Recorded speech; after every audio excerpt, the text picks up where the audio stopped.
半个时辰后，那些女子为了创收，主动停下舞姿，朝着青牛聚了过去。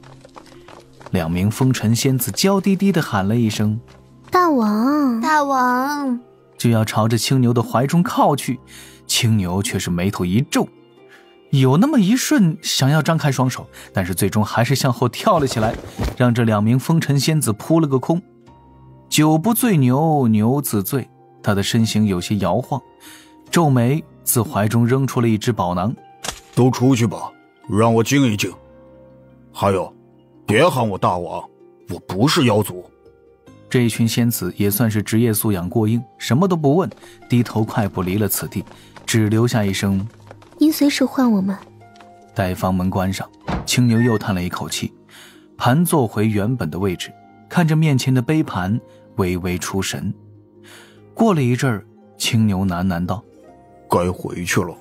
可刚要起身，青牛的目中又露出了几分犹豫。可是小扇子为什么要赶我走？咱做错什么了？而后长长一叹，又看着掌中的2把芭蕉扇，久久不能回神。若是长弓师兄在这儿该多好啊！这是怎么了？耳旁响起了温润的嗓音。青牛先是一愣，而后腾的一下站起身来，浓眉大眼之中满是感动，看向窗边的位置，那里一只青鸟展翅飞来，一缕先天阴阳气息包裹自身，使其轻松地融入此地大阵阵壁，化作一名青年道者的模样，站在青牛身前。这气息，这道韵，还有那青牛再熟悉不过的太极图为能。长弓师兄！青牛嗷一声，2步向前，直接就扑倒在地，双手抱住了李长寿指人的小腿儿，竟然开始呜咽起来。李长寿满头的黑线呢，身为老君的坐骑，这般模样成何体统？师兄，你这是怎么了？唉，人生总归是有百般不如意之事，牛也是这般。那你能帮帮我吗？师兄，我是来带你回去的。那你能帮帮我吗？青牛抬头看着李长寿，那双大眼晕着泪水，伪装成鼻环的金刚镯都沾了鼻涕。我自然是会帮你的，你先起来，告诉我发生了何事才是啊。青牛精神一振，立刻窜了起来，转身跑去侧旁搬来一把木椅，招呼李长寿坐下。哎呀，莫要忙活了。李长寿撩起道袍下摆，坐在青牛面前。具体怎么回事啊？这个我其实也不知。离开血海后，我就陪着他四处走走散散心。我们从东海走到西海，又从西海走到南海，最后出了3000世界。这一路上我们相处都很快乐，我开始叫他小扇子，他开始喊我小牛牛。青牛老脸一红，忍着害臊。长庚师兄，你别笑。我想到了开心的事情了。然后呢？然后也没什么其他的。他心情时好时坏，但性子却是颇为温柔。每次见到一些景色都会触景生情。我担心他想不开，就一直在旁守着。直到2年前，那是一处雪山，我们看到了雪景，度过了美好的夜晚。抱歉啊，师兄，忘记你和余香仙子还是止于礼的阶段。李长寿的额头蹦起10字青筋，突然想要一走了之。算了，为了老君出行方便，忍一手。我是问你今天为什么在这儿，跟铁扇如何闹了矛盾，不是问你发展到了哪一步。是这样。青牛不由一阵挠头，低声道：我其实也不知道为什么，本来我们相处颇为安逸，在大千世界中走走停停，遇到喜欢的地方就住一阵儿。但就在昨日，在一处我们住了半年的湖边小屋中，我做了点烤鱼，想喊他尝尝味道，他却……怎么？却说我是左脚先进门的，他跟我命中不合，与我就此决绝。啊？李长寿的额头挂满了问号，随之就想到了些许可能。他还在那小屋中吗？并未。他骂了我一顿，让我别纠缠他，就自己飞走了。原图剑在你这儿？在。青牛在袖中摸出一把连翘宝剑，其上流转着冰冷冷的杀戮道韵，自是原图剑无疑。李长寿面色一变，低声道：事情有些麻烦了。咋的了？李长寿挽起袖子，露出晃金绳，将晃金绳上的青牛气息震出，立刻道：路上解释，你先将铁扇的气息汇入此间。好。青牛的面色也变得严肃了起来，催使起了晃金绳，晃金绳的穗子轻轻摇晃，指向了西南。走！李长寿低喝一声，拉着青牛胳膊施展风遁，身形直接冲了出去。因为左脚迈入房间就说两个人命格不合，这摆明了就是有问题嘛。从青牛的描述来看，青牛和铁扇的感情正是如胶似漆，若非是出现意外，铁扇也不会如此支开青牛。最好的证据就是青牛手中的原图剑。从李长寿的角度判断，铁扇此举或许有两个原因，要么是他心结未解，支开青牛自己一了百了，要么就是突然察觉到了有强敌临近，有巨大的压力，这个压力或许是来自于修罗族，或许是来自于西方教，后者的可能性远高于前者。根据铁扇此前表现出的性格来判断，极有可能是他思想走进了死胡同，不愿意牵连青牛，忽略了青牛强悍的实力，才将青牛给支开，自己去面对。还好青牛虽然来花楼堕落，但也就是喝喝酒看看舞，并没有犯错误。一路狂风漫卷，直往天外而去。最开始还是李长寿用风遁带着青牛疾驰，青牛反应过来之后，直接化作了本体，让李长寿骑乘，一头撞开乾坤，急急地飞出天外。青牛口中不断地念着：小扇子你不要出事儿，都是我太蠢了，怎么就让你自己走了？李长寿安慰着：不必着急，吉人自有天相，他跟咱们人教有了因果，大教气运自会庇护着他。这要是他有个三长两短。青牛话语一急，一双牛眼中绽放出璀璨光亮，鼻环横飞，脚下生出了4朵白云。嗖的一声，青牛的急速竟然再次飙升，铁柱的身躯将乾坤蹭出了层层波痕。圣人坐骑如何只是四平八稳？不过半个时辰，晃金绳轻轻摇晃，青牛急忙刹车，差点错过了一方小世界。就在此处，李长寿定声道了一句，青牛化作人形，拉住李长寿的指道人，冲入了这一片五行俱备的小世界，落向此处小世界的一角山谷之中。他们一人一牛还没有落下，仙师已经是看到了山谷深处的情形。铁扇跪坐在几株桃花林下，面前摆放着一面石碑，上面刻了一只小巧的芭蕉扇，似是为自己准备的墓碑。而他此时正坐在烂漫的桃花之中，梳理着那一头银发，身上的仙裙也换成了他最钟爱的那一件。小扇子！青牛大吼一声，松开李长寿的胳膊，急急朝着下方落去。李长寿见状摇摇头，隐藏起自身的气息，并未急着落下。正对着石碑出神的铁扇一愣，仰头看来，嘴角一扁：你来这做甚？我来问个明白。青牛那雄壮的身形砸在桃花之间，带起了狂风，吹起了一片片桃花。你是不是真的厌烦了我？是。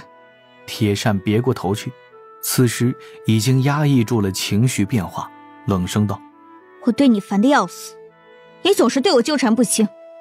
青牛2步冲到铁扇面前，面色有些激动：你骗我！如果你真的烦我，为何在石碑上画这把扇子？铁扇绷着俏脸，双目却渐渐泛红，终究还是没能忍住，低声道：你为什么要来找我？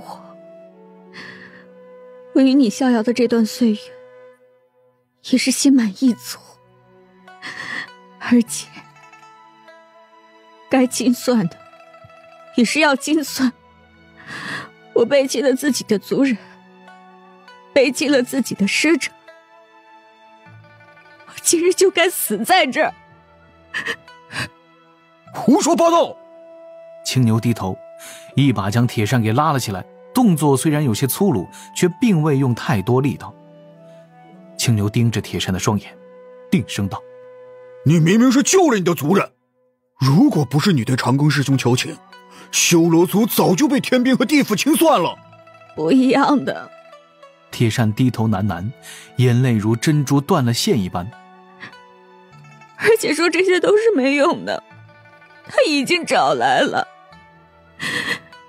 当年元图剑落在西方教手中，西方教不肯归还，我本是奉命去西方教执掌元图剑，以修罗族公主的身份加入西方教，而且我却背叛了他们，将元图剑献给了人教。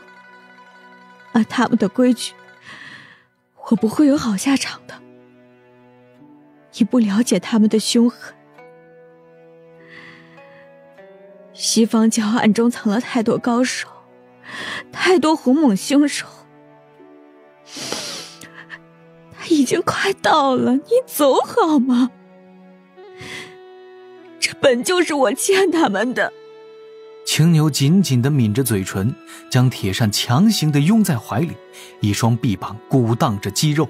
不管是谁要害你，都先从我身上踏过去。你不是他们的对手，你要不要这么傻？你走啊！我不行，那就还有。哟。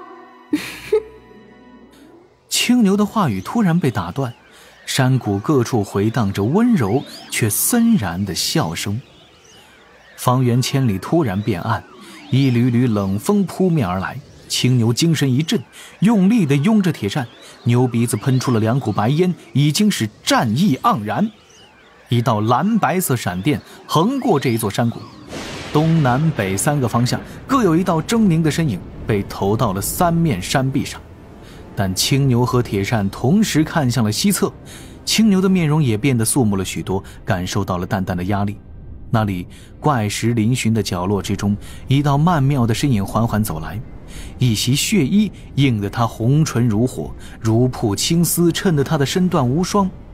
那双玉足不着鞋袜，在离地3尺处轻轻地漫步，一双凤眼微微眯起，嘴角露出淡淡的笑意。青牛松开铁扇，挡在铁扇面前，直视这一道身影。铁扇双腿一软，跪坐在地上，目中满是绝望，喃喃一声：文爷，不要伤他，都是我的错。来者，西方教鸿蒙凶兽大统领文静。文静道人嘴角的笑容满是妩媚，又是一道雷霆在天穹劈砍而过。文静道人的背后显露出了一只只黑中参金的纹翅。这才离开血海多久，你就忘了自己的根脚，忘了自己族人的困境，学会人族那套了。这汉子倒是修为不错，损在此地倒是可惜了，也不知血气的味道如何。与此同时，3面各有人影出现，又是2男1女，3头鸿蒙凶兽。一凶兽冷然道：统领，与他们多说无益，取回元图剑才是关键。青牛定声道：你们是西方教养的凶兽。哼，用养这个字未免太刺耳了些。文静道人轻笑着，目光落在铁扇的身上，似是故意而为，又像是随意地问了一句青牛的根脚：你又是哪般根脚，还不报上家门？青牛鼻翼轻轻颤动，抬手将鼻子上的鼻环一把拽了下来，自身的气息竟然开始疯狂上涨，身形长成3丈高，浑身涌出了青色火焰。正此时，一声轻笑自空中传来，那白发白眉的老神仙毫无征兆的现身，驾云飘然落下，均衡大道的道运流转开来。文静道人与其他的3头凶兽顿时面色大变。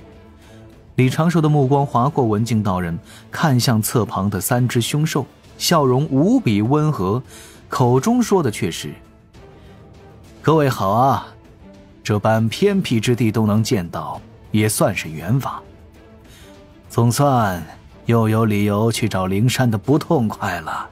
哈哈哈哈。青牛那低沉雄浑的嗓音随之响起，却是在回答文静道人的问话。我都帅公老君养的牛。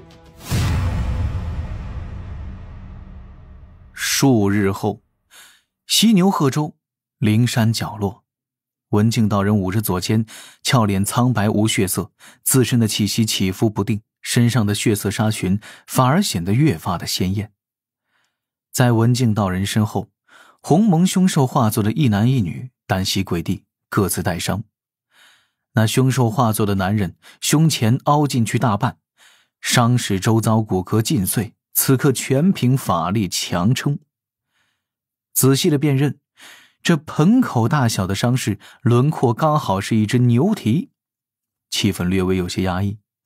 文静道人身前摆着一具凶兽的残躯，其上的威压仍旧未散。残躯2丈多长，似是一头黑毛凶熊，此时身躯残缺不全，面目全非，显然在陨落之前遭受了狂风骤雨般的攻势。在残躯的另一侧，数道身影坐在阴影之内，都是一些衣袍打着补丁的老道。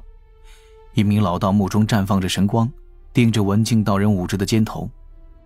青牛，老君的坐骑，只是一个坐骑就将你们打成这般。